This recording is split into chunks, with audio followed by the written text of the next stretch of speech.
travelers, and welcome to Go See, Do, Explore. Here, we dive deep into the heart of travel, sharing hidden gems, unforgettable experiences, and the stories that make each destination unique.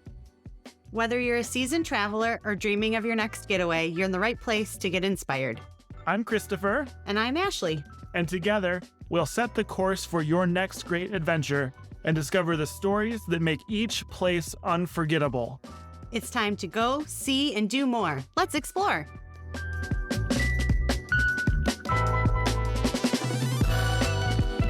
Hello, everybody. For this week's podcast, we decided to focus on photography tips. I don't know if you know this or not, but what is now Go See, Do, Explore originally started out as Go See, Do Photography and was a photography blog. And I gave tips for photography. And then I realized over the years, it was becoming more about the places we were going and not so much I did X, Y, and Z to make this shot. So a few years ago, we transformed the blog to a travel blog instead of a photography blog. Yeah, I went from a photo blog with travel photos to a travel blog with travel photos. Yes. Basically.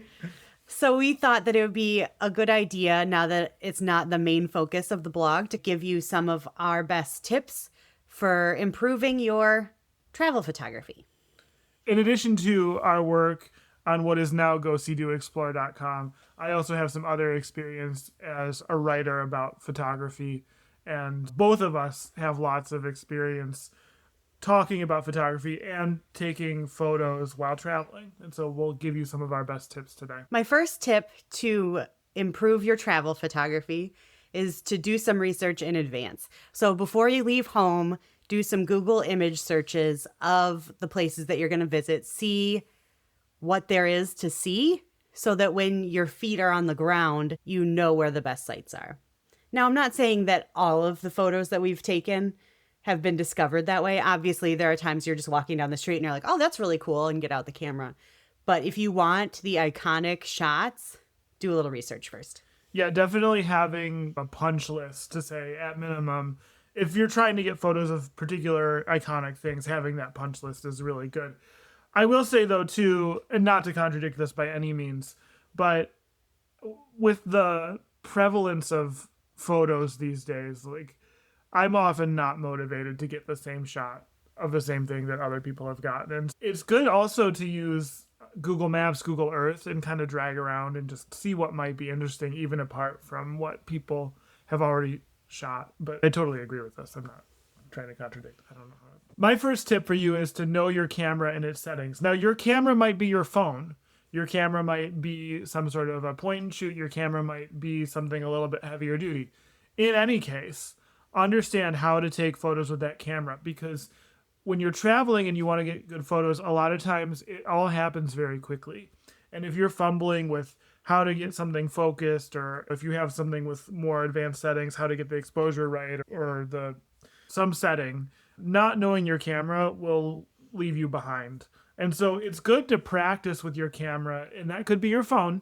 It's good to practice when you have downtime, when it's not critical, so that when you need to use that camera rapidly, you can do so. We just had this experience. I was using a new video camera a couple months ago, and it was brand new, and I was sluggish, and I missed a lot of stuff. But just having the experience of practicing with it, now I'm much better with it. For some reason, when you said video camera, I pictured the camera from the 90s that sat on your shoulder and recorded on videotapes. Is that what you meant? That's exactly what it was. Yeah. No, I'm just kidding. One way that we've gotten out there and practice is just go to a local park, try to take pictures of the wildlife, try to take pictures of the kind of scenes if there's something scenic to photograph. Like, get out of your everyday place, get out of your house, and go someplace that you're a little bit less familiar with. Yeah. Another very important tip that we have learned firsthand is very important is to make sure that you have extra batteries and that they're charged, and you've got extra SD cards or whatever you're using for storage. So we have a kind of funny, heartbreaking, upsetting story. When we were taking our Alaska cruise back in 2022, we had rented fancy telephoto lenses so we could capture the beauty of Alaska. And we're in our Airbnb the night before our cruise, and we had gotten a new charger that was just like a USB charger. And so I plugged it into my USB hub on my nightstand. At some point during the night, I moved my phone. The batteries flew off the charger. The next morning, we totally forget about this incident. I didn't know about it. You didn't know about it. I had forgotten about it because it happened in the middle of the night. Packed up all our gear, get on the ship, it starts moving. We wanted to take some pictures, and we opened up the camera bag and discovered we had no batteries. Opened up the camera, there was no battery in the camera. And so we are in Alaska with this fancy gear, and essentially it's just this giant piece of equipment that we have that is meaningless. You can't do anything with it. So from then on, we've been very careful about whenever you're charging a battery, you always have a different battery in the camera to prevent that tragedy from happening. Luckily, Chris was insane and managed to find a battery in Juneau, Alaska. I found the one Fuji battery for sale in Juneau. Yeah, we should mention that we shoot a Fuji camera. If our camera was a Nikon or a Canon, I don't think this would have been that big of a deal because that's much easier to find. It would have been a little easier. Maybe not much easier. But since we shoot Fuji, it involved lots of internet searching and phone calls and stress. Yeah. Horrible. Shout out to Art Such in Juneau, Alaska for selling me a Fuji battery. Seriously. Lifesaver. Oh, you big time. The other thing I'll say about that is, so our camera allows us to charge the battery in the camera. I almost always do that now. If I do still have that multiple battery charger if I need to charge multiple batteries at the same time, but that's pretty rare.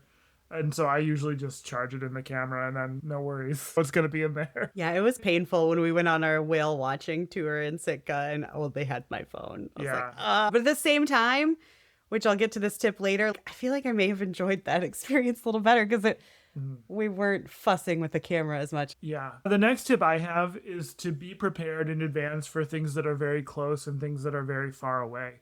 Usually when you're traveling and you're trying to take spontaneous photos, those are the scenarios that are going to be most challenging.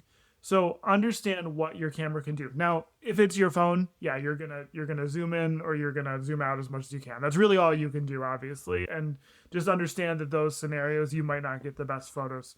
But newer phones, though, will have 3 cameras where you've got a wide angle, a standard lens, and then a telephoto. Like, I'm very surprised in what the newer phones can do. I guess that's true. So if you have that situation, understand how to switch those lenses, how to like toggle between them or whatever. That's good. But if you're using something with interchangeable lenses, one thing we just did this year is we just picked up a lens that is, I think it's like an 18 to 300 or something like that, right, for a crop sensor camera. And the aperture is not a 2.8, if that means anything to you. It's not like a really high-end lens, but it's a great lens for travel because I've got one lens and I've got all the focal range I need. And consider, if you do a lot of travel photography, consider breaking away from the traditional trinity of lenses and getting something that's got a little bit more focal range that's still high quality, because it'll mean that you'll be able to get a shot that probably you wouldn't have gotten before because you'd be changing lenses. So I think about that. No matter what camera you're using, remember that the best zoom is with your feet. So if you're able to move, you're not on a boat or something like that, move your feet, change your perspective.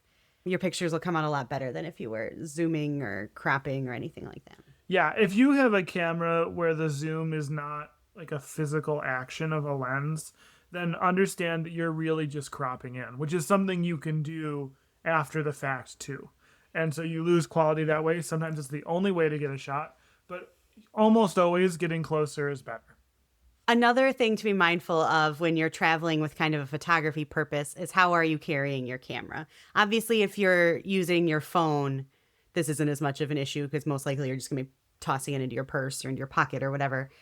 But if you are carrying a DSLR or mirrorless camera around your neck, you're in a big European city, you're just screaming, I'm a tourist, please pickpocket me. So you want to think about a way that you're going to carry that camera in a way that it is easy to access and convenient and comfortable to carry. So some big, heavy, bulky bag, like whatever you are using as your carry on the airplane, is probably not the best.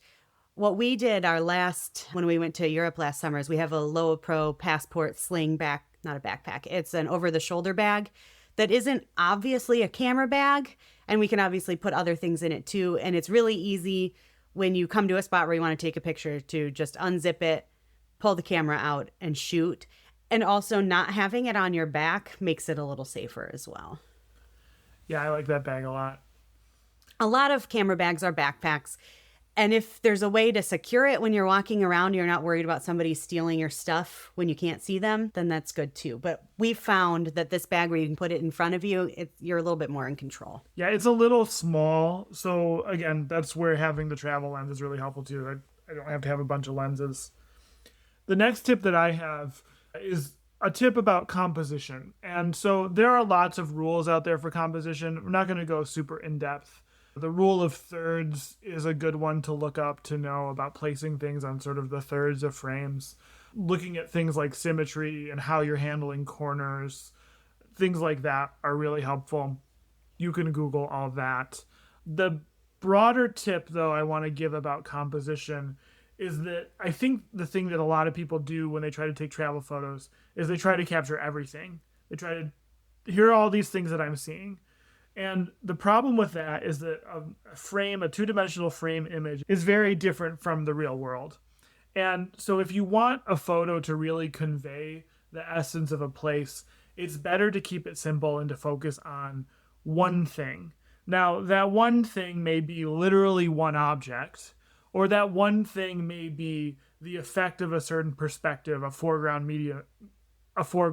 middle ground, and background, a view. I'm thinking like when we were in St. Lucia and you had this like cliff with the ocean and all that. That's not one thing from a subject perspective, but there was one effect, right? We weren't trying to get that and the kid selling a hat and our friend over in the corner doing, like, it's too much. It's too much for the frame. Take 3 pictures, right? But just try to focus on the essence of a place.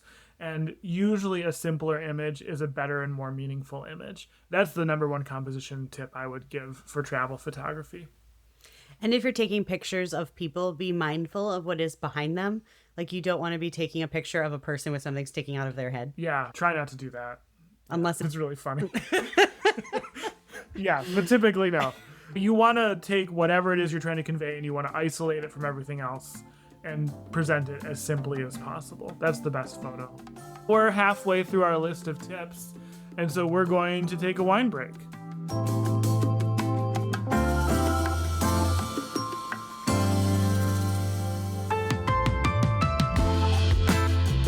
We're back for the wine break. A very interesting and different wine break today. We have in front of us a wine that neither of us have tried yet, and we're going to try it right now as we're recording. Hopefully it's good. But first, let me tell you a little bit about this. So we went to Whole Foods last weekend, and we just walked through their wine section. We noticed this canned Lambrusco. Wow, okay, why did we buy that? 2 reasons. One, Lambrusco, I've been saying for a few years, is poised to have a comeback, I think. If you only know Lambrusco is cheap wine like Riuniti and wines like that, what you should know is that there's actually a tradition in Emilia-Romagna in Italy of Lambrusco as a high-quality wine. And the original high-quality wine from Europe comes to America, gets made cheaply, and just a cheap wine when you want to buy a cheap wine. I don't know whether this is that or whether this is verging towards quality, but the other reason that this is interesting is that this wine is in a can.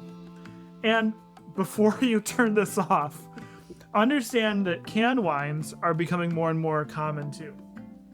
The number one reason is because aluminum is actually recyclable, and in a way that is both environmentally and financially sound.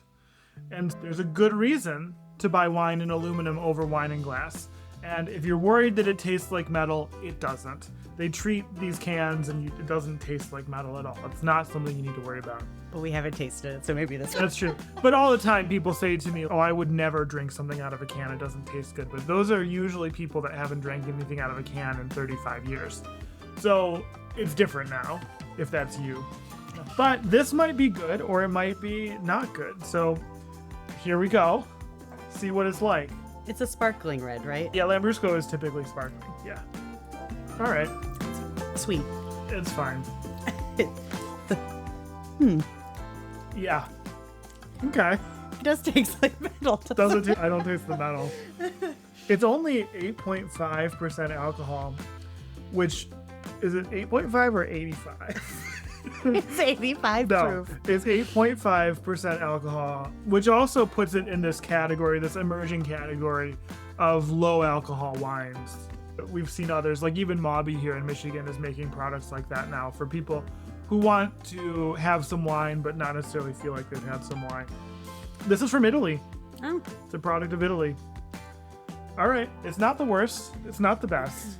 It wasn't super cheap. So this one little 250 milliliter can cost us $5, which seemed high, but I was very curious. All right. Lambrusco in a can. We've done it. You can make your own decision if you will also try it. Yeah.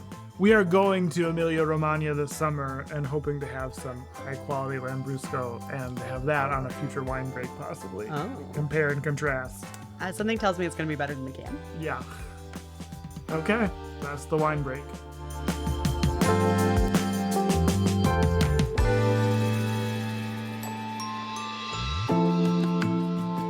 Okay, back from the wine break and continuing our photography tips for travelers. My next tip is if you're trying to compose a photo, if you're looking out on a scene and you're like, what's interesting here? Look for color and look for pattern. Color and pattern almost always lend themselves to interesting photos. Likewise, shapes too. Look for geometric shapes. One thing that I do sometimes, and this is not limited to travel photography, but photography in general, is I squint my eyes so that they unfocus, and I'll just look at the shapes of what I'm looking at. And so if you look for shapes, colors, and patterns, you can oftentimes compose a photo that is strong in its composition. I will say, as someone that has poor vision, I don't need to squint. Ah, yes. Most photos are taken from eye level. So if you want to make something a little different, get up high or go down low. You don't necessarily have to lay on the ground low, but bend down, put your camera lower than your eye line, and it'll make a different perspective. If you have a way to get up high too, that always helps. Yeah, this is a good tip all the time, but I find it especially useful if you're looking at a landscape, because a lot of times eye level is like the least interesting composition. If you go higher and tilt down, you're going to see more of the land and less of the sky. If you go lower, you'll see only a little bit of land and a lot of sky. So depending on what's interesting, usually varying the perspective makes a big difference in landscapes. And I guess that's one of the reasons that drone photography is so popular, because you can get up way higher than anybody, unless you had like a painter's pole or something like that. Completely different perspective on a drone, Right. My next tip is that people are interesting. Don't be afraid to take photos of people. Don't be creepy, right? Don't get up in their faces, and obviously respect people's privacy and be sensitive if you're in sensitive situations. But generally speaking, in public places, having people in your shot can be a good thing. Don't try to avoid it. Especially if you're taking travel photos, you're capturing the place as it is, which is often crowded, right? So people are interesting. Also, they can give really good perspective. One of the things I hear people talk about a lot when they take vacation photos is, oh, I went to this waterfall. It was huge, but you can't tell that it's huge in the photo. Guess what? If you put a person next to it, like your travel companion, then they will see how big the waterfall is. So people can be excellent in those kind of shots to help capture the expanse of something, or the size, or how small something is for that matter too. I just read a tip earlier today that if you're going somewhere when you're traveling into a market or something like that, and you want to take a picture of the proprietor, the person selling the things, or the things themselves, it's a good idea to buy something from them. Don't just come in, take a picture and leave. That's pretty rude. Right. But just buy something little as a thank you for letting me come in and take your picture. Or at least have the courtesy to be sneaky. No, I'm kidding. Pocket camera. So my next tip is about tripods. When we first started photography, you needed a tripod all the time. But with camera sensors the way they are, most situations don't require a tripod. Sometimes I kind of laugh when I see photographers in the middle of the day taking a picture with a tripod because it's just not necessary. If the light is good enough, you can handhold. So unless you're doing time lapse or video, I guess if you're doing video of and you're trying to keep the camera steady, obviously a tripod will help you. But then the biggest time would be at sunrise or sunset when you're going to be getting those long exposures, or if you're trying to get a long exposure of something moving, like the waterfall example. That's really the only time that you need a tripod. Otherwise, it's just taking up space that you don't need to take up. When we were in Portugal last summer, I took this really cool night cityscape of Porto on my phone. Nowadays, the iPhone will take night photos and you just handhold it and then it probably AI corrects it or something like that. It uses software to align the photo, yeah. But it's amazing. When we first started photography, I had to carry a tripod everywhere. Then you had to set it up. I'm really bad at setting up a tripod. You always break them. I always turn things the wrong way and break them.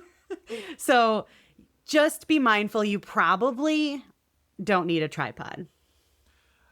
I think that some of what you said, the hardcore photographers might disagree with in terms of, here's the thing. It's always going to yield a technically higher quality shot. If you're looking pixel for pixel, having a steady camera is going to produce a better photograph. But I think the point that you make, and I totally agree with, is that it doesn't matter that much, especially if you're doing travel photography. It's going to be plenty sharp. I'll tell you, we used to carry a tripod, especially for things like waterfalls. I hate tripods. I'd always be mad about it. And then when we got this Fuji X-T3 a few years ago, that's not a super new camera at this point. I just said, why don't I try hand holding at a quarter second with the image stabilization that exists in that platform? That's the other piece, is a lot of these cameras have image stabilization now. And I could hand hold it a quarter second and get a sharp photo. Okay, I'm done with tripods now. Yeah, I pretty much just don't do the kind of photography that requires a tripod. It's just not part of my life. And I should mention too that if you have an iPhone and you want to do any sort of long exposure like a waterfall or the surf coming in on the beach, all you have to do is turn the live photo on, line up your shot, shoot it, and then afterwards there's a drop down and you click long exposure and you get that same blur.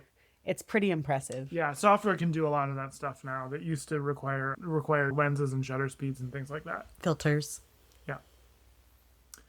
My next tip is to learn basic photo editing even on your phone. The truth is, if you take a photo on your phone, you can edit it a little bit on your phone. And I'm not necessarily talking about like the Instagram filters and all that, but even just like basic color correction, things like that. Now, I want to push back against those of you who just said, oh, I only use real photos. I don't edit my photos. I'm not going to go on a long diatribe about this, but every photo is fake. Every digital photo is fake. What I mean by that is there is an interpretation of that image that your camera places on it by default. And that being the case, you should, at the very least, considering editing your photo to make it look more like it looked. How many times have you said, oh, the photo doesn't do it justice? I hear people say that all the time, right? A lot of that is just basic editing. I'm not talking about compositing. I'm not talking about putting people on images that weren't there or things like that. But just basic color correction, cropping, straightening, things like that. It's really easy to do it on your phone and on free applications. And if all you do is that, it'll take your photos a level up for sure. I will say that no photo on the blog, even the ones I take on my phone, are straight out of camera. There's always basic edits, lighting adjustments. Almost all of my pictures have a vignette. It just makes even the simplest point and shoot kind of picture, it takes it to another level. Yeah. And it doesn't take long. I'm talking like most pictures, it's about 30 seconds. I have to straighten probably every single picture I take because I think one leg might be shorter than the other. And I cannot tell. I usually have to edit my photo and send it to Chris and be like, is this straight? And he'll be like, no, in no world would that be straight. Yeah. But it is nice in Lightroom, which is an Adobe product that we do use. It has an auto straighten feature, which is right most of the time. Yeah. And if we haven't convinced you yet, consider that Ansel Adams was editing his photos in an analog fashion in the darkroom back in the early days of film photography. So this is a technique that is important to photography. It is not manipulation of the real to the unreal. It is just a part of the craft. And I want to say too, when you're a beginning editor, be careful of the saturation slider. You'll think it looks really cool at the beginning, but then when you get better at it, you'll realize that it looks super weird. So use it with a light hand. It's always good to make your colors pop a little, but when it gets to that like creepy, unnatural look, you went too far. Yeah, I usually, with sliders in general, my technique is to take them until I think it's gross and then pull it back. That's how I tend to dial things in. I have one more tip, and that is to consider the time of day and the weather. People who are photographers first will basically tell you only take landscapes during golden hour. That is hours around sunset, hours around sunrise. And it's true that typically outdoors, those yield the best photographs. And if you have your choice of time of day and you're trying to photograph something, that's usually a good choice. But becoming travel photographers has made me rethink the golden hour thing a little bit. What I have come to think is that ultimately, as a travel photographer, I want to take that photo to document what the thing was the moment I was there. And so if I'm there at golden hour, then it's going to be beautifully lit. If I'm there in the middle of the day, probably trying to take a big sweeping landscape is not going to be a way of capturing that place beautifully. Instead, I probably want to look for contrast in shadow or patterns or something else, the crowds. You can take a good and interesting photo any time of day. It might not be that like beautiful light, share on social media, wow, what a good photographer kind of a photo, but it can still be an interesting photo. The other thing I'll say about this, I felt like I went through this transformation in switching to travel photography, but also in visiting photo exhibits in a couple of museums, which I think had the same spirit. This was not I'm going to go out at golden hour and make a beautiful image thanks to the sun and all that. It was documenting something. And sometimes that was in the middle of the day or some other time where the light wasn't great. As far as weather too, knowing that when it's overcast, that yields a completely different scenario too. One with really flat light that can lead to really low contrast images, but those low contrast images can have a lot of editing potential because of the low contrast. So that can be a good thing too. But just know what's going on in the environment and be ready to make a good photo given your circumstances rather than being picky about the time of day. I think about the famous works of art when you go to museums. They're not all golden hour. There are so many beautiful paintings with interesting shadow, and that kind of opened me up to the fact that it doesn't have to be golden hour to have a beautiful image. Right. It's almost cheating. The golden hour is cheating. Yeah. All right. So now you have taken all these pictures. What are you going to do with them? Hopefully the answer is not only social media and then they're on your phone forever. I am a big advocate in printing photos, whether that be kind of art photos to hang on your wall, which I love my photos from my travels. We have a huge gallery wall that I created a couple summers ago that goes down, up and down our stairs. And I love it. And sometimes when I come home, I stare at it. So I am a big advocate for printing your pictures, getting them off of your device and having them to look at without a screen is great. And I also really love photo books. I think making a photo book is a lot of fun because you get to revisit your trip, but also it's a good memory to have on your bookshelf. And there was a time that my grandma came over and we were talking about something. I don't even remember what it was. And I was like, oh, I can show you that because I've got this book right here. And then I wasn't passing my phone around or anything. I will recommend, there are pretty much nowadays only two companies that I use. I will use Shutterfly or Mixbook. They're both very easy to use. Shutterfly, you can get deals on Groupon like all the time. And Mixbook always has really good sales and big discounts on their website if you look for them. So that is one big recommendation for me, is to just make sure that your photos aren't just sitting on a hard drive. Yeah. Wasting away. And we know too that there are higher quality printing options out there too that are a lot more expensive. And if you were trying to do something archival quality and like perfectly printed, then you could certainly pay for that. We've been happy with these too, though. Yeah, I've had no issues with it, and I find the prices to be reasonable. And the big thing is that they're very easy to build, because I've used some other ones and then I just want to throw the computer across the room. And if it's not fun to make, you're not going to want to do it. And my last tip, which I kind of alluded to earlier, is put the camera down sometimes and enjoy the moment. So I was mentioning we were in Alaska without the use of a camera, and we were on a whale watching excursion. And it was nice to just be able to be in the moment and listen for the kids screaming out whale smoke. And you could turn and you'd see it without having to get the camera up, get the shot set, especially in that environment where it's just so fast.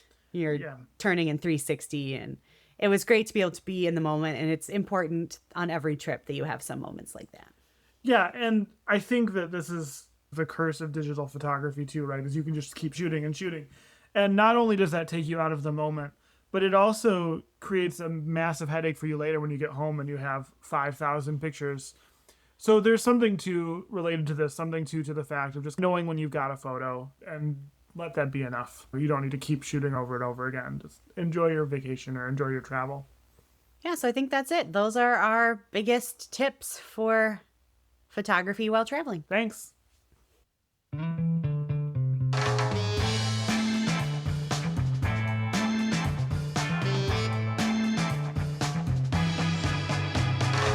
That's all for today's episode of Go, See, Do, Explore. Thank you for joining us and sharing in the wonder of travel. Keep the spirit of today's adventure alive by checking out our blog at goseedoexplore.com for even more travel inspiration. Don't forget to rate and review us wherever you listen to your podcasts. It really helps fellow travelers find us and join our community. Until next time, keep exploring, keep dreaming, and keep traveling by any means necessary. I'm Christopher. And I'm Ashleigh, bidding you farewell and happy exploring.